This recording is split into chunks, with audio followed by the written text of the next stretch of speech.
Hello everyone. आज हम बात करने वाले हैं जीव विज्ञान के सबसे महत्वपूर्ण 3 प्रश्नों के बारे में, जो जेल प्रहरी, एनटीपीसी और ग्रुप डी में अति आवश्यक रूप से आएंगे। और इनका अध्ययन करने पर आपको इनसे मिलते जुलते सभी प्रश्नों का उत्तर भी मिलेगा। तो आइए चलते हैं, शुरू करते हैं। पहला प्रश्न है, निम्न में से कौन सी बड़ी रक्तवाहिका है जो रक्त को हृदय से दूर ले जाने का काम करती है? तो आपको बता दूं कि ये है धमनी। धमनी है जो रक्त को हृदय से दूर ले जाने का काम करती है। और विटामिन बी का कौन सा कॉम्प्लेक्स है, मतलब विटामिन बी के कौन कौन से कॉम्प्लेक्स होते हैं सदस्य? ये गलत लिख गया है, नहीं नहीं है यहाँ पे, इसको गलत कर दीजिए क्रॉस कर दीजिए। तो विटामिन बी के कॉम्प्लेक्स कौन से हैं? तो मैं आपको बता दूं, थियामिन, राइबोफ्लेविन और फॉलिक एसिड, तीनों ही विटामिन बी के कॉम्प्लेक्स हैं। आगे देखते हैं इसका थोड़ा ग्लोरीफाई वर्जन।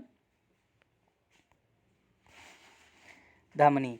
तो धमनियाँ ऑक्सीजन की ताज़ा आपूर्ति लेने के लिए हृदय के दाईं ओर से फेफड़े तक पहुंचाती है। ये धमनी आप देख सकते हैं, इसमें ये रक्त कणिकाएं बह रही हैं जो हृदय से कनेक्टेड रहती है। अब दूसरे प्रश्न का बात करें तो विटामिन के 8 प्रकार के विटामिन होते हैं बी के अंदर। 1 2 3 4, 4 नहीं होता है, 5 6 7 9 और 12। विटामिन यानी कि बी 1 को बोला जाता है थियामीन, बी 2 को बोला जाता है राइबोफ्लेविन, बी 3 को नियासिन और बी 5 को पेंटोथेनिन थेनिक और बी 6 को पायरिडॉक्सिन, बायोटीन, फॉलिक एसिड 7 और 9 को, और 12 को बोला जाता है साइनोबालामिन। तो आप इनको ध्यान रख सकते हैं। चलिए आगे देखते हैं। अब है कवक वे पौधे होते हैं जिनमें कमी होती है। कवक कौन से पौधे होते हैं जिनमें किस चीज़ की कमी होती है? तो मैं आपको ग्लोरीफाई करना अभी करके बताऊंगा। तो इसको जानना पहले कि इसमें क्लोरोफिल की कमी होती है कवक में। एक सरीसृप बनाता है, यानी कि अंडा देता है। सरीसृप अंडे देते हैं जिसके द्वारा वो सरीसृप बनाता है।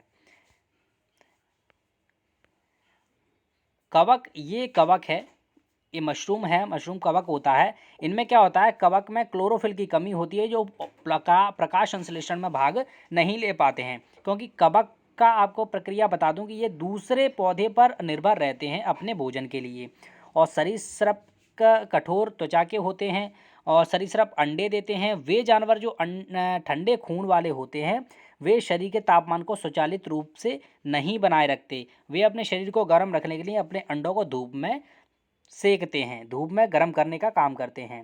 चलिए दूसरा देखते हैं।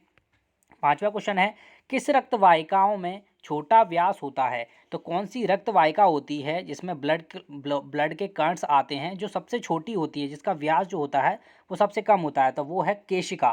केशिका सबसे छोटे व्यास वाली वाहिका होती है। निम्न में से वायु जनित रोग कौन सा है? वायु द्वारा फैलने वाला रोग कौन सा है? तो ये है आपका खसरा। खसरा, ये आप देख सकते हैं, इस लड़के को खसरा हुआ है, जो उसके शरीर पर दाने दाने पड़ जाते हैं रेड कलर के, ये खसरा होता है। और थोड़ा ग्लोरीफाई करेंगे आगे। ये देख सकते हैं, रक्त को रक्त वाहिकाओं द्वारा शरीर के माध्यम से ले जाया जाता है। छिड़काव प्रक्रिया की मदद से केशिकाएं ऊतकों को रक्त प्रदान करती हैं। केशिकाएं किसको प्रदान करती हैं? ये करती हैं ऊतकों को। ऊतक को आपका जो ब्लड है वो पहुंचाती हैं। एयरबॉर्न रोग, चिकन पॉक्स, एंथ्रेक्स, इन्फ्लुएंजा, खसरा, तपेदिक, एयरबॉर्न प्रसारण द्वारा, ये सब वायु द्वारा फैलने वाली बीमारियां हैं। 7th क्वेश्चन है, जब हम किसी भी फूल के बीच में स्पर्श करते हैं तो उंगलियों पर पीले रंग की धूल दिखाई देती है। ये छोटे पीले अनाज प्रकृति में सबसे कीमती पदार्थों में से एक हैं, क्योंकि इन पौधों में जीवन का रहस्य है। इस धूल को क्या कहते हैं? जो पीले कलर का पदार्थ आता है जब हम किसी फूल को टच करते हैं, तो वो होते हैं परागकण। जी हाँ, वही परागकण जिनसे नए पौधे के बीज की उत्पत्ति होती है। शरीर के किस अंग में पित्त के रूप में जाना जाने वाला द्रव उत्पन्न होता है? यानी कि पित्त जो होता है वो कौन से अंग में बनता है? तो आपको बता दूं, जिगर, जिसे हम इंग्लिश में लीवर बोलते हैं। जी हाँ, जिगर को ही लीवर बोला जाता है। यहाँ ग्लोरीफाई है। पीले पाउडर को पराग कहा जाता है और इसे रखने वाली छड़ को स्टेमेन के रूप में जाना जाता है। ये आप देख सकते हैं, ये पराग कण हैं, ये वर्तिका है, ये मैंने पूरा डायग्राम लगाया हुआ है। ये मादा युग्मक है, अंडाशय, परागनली, नर युग्मक, वर्तिकाग्र। आप देख सकते हैं जिगर पित्त के रूप में जाना जाता है। एक पाचन तरल पदार्थ का उत्पादन करता है। लीवर पित्त को गॉल ब्लैडर में छोड़ता है। ये आप देख सकते हैं लीवर का डायग्राम है और यहाँ ये छोटी सी दिख रही है आपको, इसी में पित्त बनता है, गॉल ब्लैडर में छोड़ा जाता है, जो आपके पेट के ऊपरी दाहिने हिस्से में आपके लीवर के ठीक नीचे होता है। नाशपाती के आकार के रंग का होता है, ये वही है। नंबर 9, निम्न में से कौन सा हार्मोन स्टेरॉयड है? जी हाँ, स्टेरॉयड, ये एस्ट्रोजन है, स्टेरॉयड एस्ट्रोजन है। निम्न में से कौन सा जिगर का कार्य नहीं है, यानी कि लीवर का कार्य कौन सा नहीं है? शर्करा का विनिमय करना, एंजाइम सक्रिय करना, डिटॉक्सिफिकेशन, प्रजनन। जी हाँ, आपको दिख रहा होगा प्रजनन। प्रजनन जिगर का कार्य नहीं होता है, ये तीनों ही जिगर के कार्य हैं, जिगर के द्वारा किए जाते हैं। स्टेरॉयड हार्मोन 3 अंगों द्वारा निर्मित किए जाते हैं। स्टेरॉयड जो हार्मोन होते हैं 3 तरीके के अंगों द्वारा निर्मित किए जाते हैं। वृषण टेस्टेरोन, जिन्हें हम बोलते हैं टेस्टेरोन पैदा करते हैं। अंडाशय एस्ट्रोजन पैदा करते हैं और अधिवृक्क यानी किडनियाँ प्रातंस्था कोर्टिसोल और एडोस्टेटोन जैसे स्टेरॉयड हार्मोन का उत्पादन करते हैं। स्टेरॉयड हार्मोन कोलेस्ट्रॉल से प्राप्त होते हैं और लिपिड घुलनशील अणु होते हैं। तो आप स्टेरॉयड के बारे में पढ़ सकते हैं। लीवर शरीर का सबसे बड़ा आंतरिक अंग है। आपको बता दूं, लीवर सबसे बड़ा अंग है हमारे शरीर का, आंतरिक इंटरनल पार्ट। शरीर में इसके कई कार्य होते हैं, ये बहुत ही इम्पोर्टेंट होता है, इसी की वजह से हमें पीलिया होता है और जिसमें लीवर हमारा बहुत ही डैमेज हो जाता है, इसलिए पीलिया से बचने के लिए हमें लीवर को फिट रखना है। जैसे यह प्रोटीन संश्लेषण और रक्त के थक्के जमना, ट्राइग्लिसराइड और कोलेस्ट्रॉल ग्लाइकोजन संश्लेषण और पित्त उत्पादन में मदद करता है। रसायनों को भी डिटॉक्सी करता है और दवाओं को मेटाबोलाइज करता है, दवाओं को भी मेटाबोलाइज करता है। जी हाँ, इसका बहुत ही महत्वपूर्ण महत्व है हमारे डाइजेस्टिव सिस्टम के अंदर। ये आप देख सकते हैं। अगले एक 10 क्वेश्चन की सीरीज कंप्लीट हो चुकी है। अगले हमारे 10 क्वेश्चन हैं। सबसे बड़ी संख्या में स्वेट ग्लैंड मानव शरीर के किस भाग में मौजूद होती हैं, यानी कि पसीने की ग्रंथियाँ? जी हाँ, हाथ की हथेली में मौजूद होती हैं। ये मैंने डायग्राम लगाया हुआ है, स्वीट ग्लैंड है, ये देखिए, ये स्वीट ग्लैंड है और ये पोर है, यानी कि जहाँ से हमारा स्वेट निकलता है। ये हमारे हेयर्स हैं जो अपनी बॉडी पर होते हैं। इतना पार्ट को एपिडर्मस बोलते हैं और ये है ड्रीमिस, यहाँ से यहाँ तक के पार्ट को ड्रीमिस बोला जाता है। ये स्वेट स्कैटरिंग सेल हैं जो आपको इस स्वीट ग्लैंड के अंदर से निकलती हुई जो पाइप जाती है उसमें होती हैं स्वेट सीक्रेटिंग सेल्स। टीकाकरण की शुरुआत कैसे हुई, किसने की, मतलब तो ये आते हैं इसका नाम आता है एडवर्ड जेनर जी।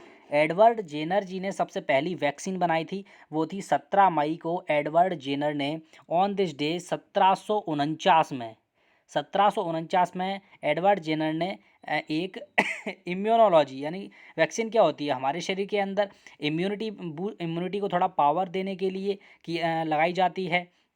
तो टीकाकरण के फादर किसको बोल सकते हैं हम? एडवर्ड जेनर को बोल सकते हैं।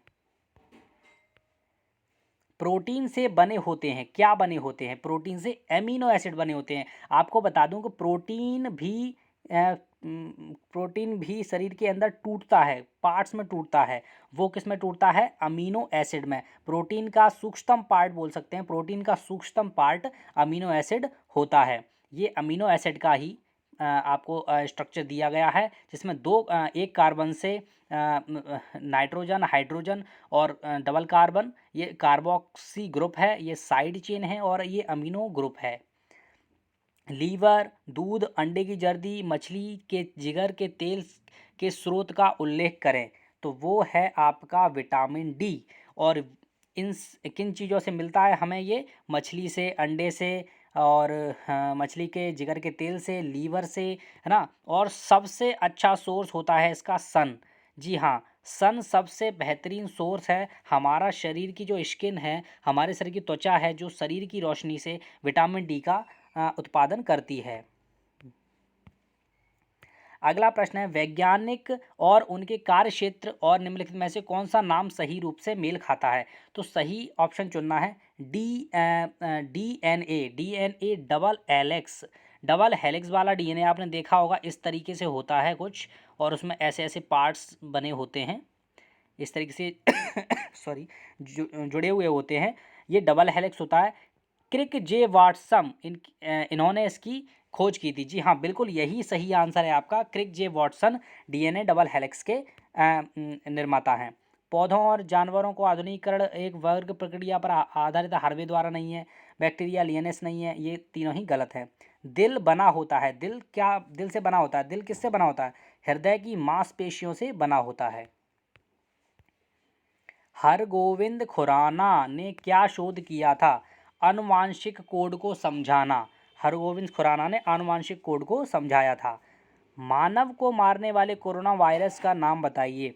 इसका नाम है सार्स। जी हाँ, सार्स। ये सार्स का मैंने आपको डायग्राम बताया हुआ है। इसमें न्यूक्लियोप्लास्ट होते हैं, ये जो आप रेड कलर येलो कलर की जो स्प्रिंग देख रहे हैं, ये है न्यूक्लियोप्लास्टिक प्रोटीन, एंड आरएनए होता है। आपको पता होगा वायरस के अंदर आरएनए होता है।